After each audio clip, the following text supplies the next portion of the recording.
আমি লালমনিরহাট পার হয়ে মহেন্দ্রনগর বাজারের পরে একটু পরে আছি, যাব উদ্দেশ্য কুড়িগ্রাম।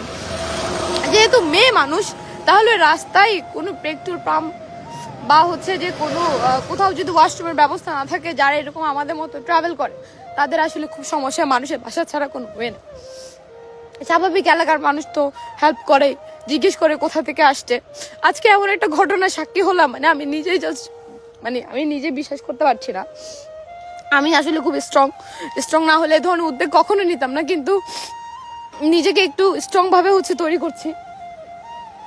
ঠিক সেম একটা বাসায় যাওয়ার পরে এমন একটা ঘটনা ঘটলো, লিটারালি ওই একটা লোক ওয়াশরুম থেকে বের হওয়ার পর, ওদের তো ওয়াশরুমগুলো বাড়ি থেকে একটু দূরে থাকে, ওয়াশরুম থেকে বের হওয়ার পর সে লিটারালি গায়ে হাত দিতে চেয়েছিল, অলরেডি দিয়েও ফেলছে। এটা মিথ্যা কথা বলার কিছুই নাই, আমার জাস্ট কাছে কিছু ছিল না প্রোটেক্টিভ, দেন আমি প্রোটেক্ট করতে পারি না। আমার গায়ে যখন হাত দিয়েছে আমি জাস্ট যে ধাক্কা দিয়ে ওখান থেকে চিল্লায় বের হয়ে আসছি।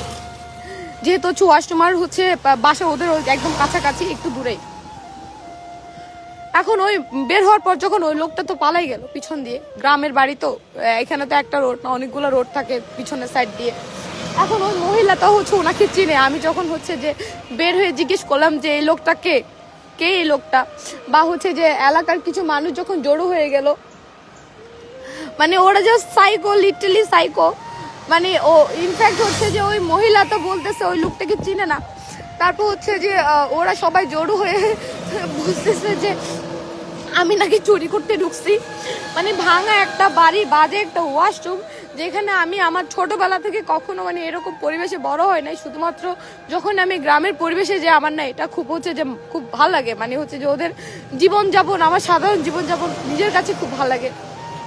তাই এই ধরনের অসুবিধাগুলোকে মানায়নি, কিন্তু ওরা লিটারালি আজকে আমাকে চোর বলে সম্বোধন করলো। আমি নাকি আসছি চুরি করতে। মানে মূর্খতা একটা যে কত বড় বিষয়ে বাংলাদেশে শিক্ষা খাত খুব দরকার। আমার এখন নিজেরই ভয় লাগছে যে এই রোড দিয়ে আমি এই রোড দিয়ে কুড়িগ্রাম যাব, আমার নিজেরই ভয় লাগছে। কারণ একা সোলো ট্রাভেল করে একটা মেয়ে যে কতটুকু টাফ, আর নিজের দেশে একটা মেয়ে নিজে সেফ না। আমি যখন ওনাদেরকে বলতেছি যে আপা আপনি কেন মিথ্যা কথা বলছেন, আপনি আমাকে একটু আপনি বলেন এই মানুষটাকে, আমি এখানকার এলাকার মেম্বার চেয়ারম্যান বা আমি পুলিশের প্রশাসনের হেল্প, আপনি আমাকে বলেন। তারা তো চিনতেছে না, সে বলতেছে না, উল্টা যে আমার দোষ দিচ্ছে, আমি তো বলছি ভাঙা ওয়াশরুমে না যেতে। আরে ভাই, ওয়াশরুমের সাথে ওই সম্পর্কের কাহিনীটা কি? মানে আমি আসলে কি বলবো আমি জানি না।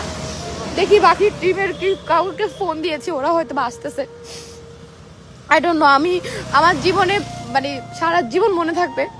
তাই বলি সবাইকে ভাই, মোটামুটি যে নারীরা তোমরা একটু সচ্ছল হও।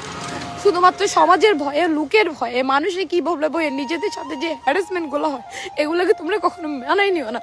আমার নিজের আজকে খুব খারাপ লাগতেছে যে আমাদের দেশের মেয়েরা এখনো কত পিছনে, কত ওরা অত্যাচার অন্যায় সহ্য করে। আমি জানি না এই শেষ কখন হবে।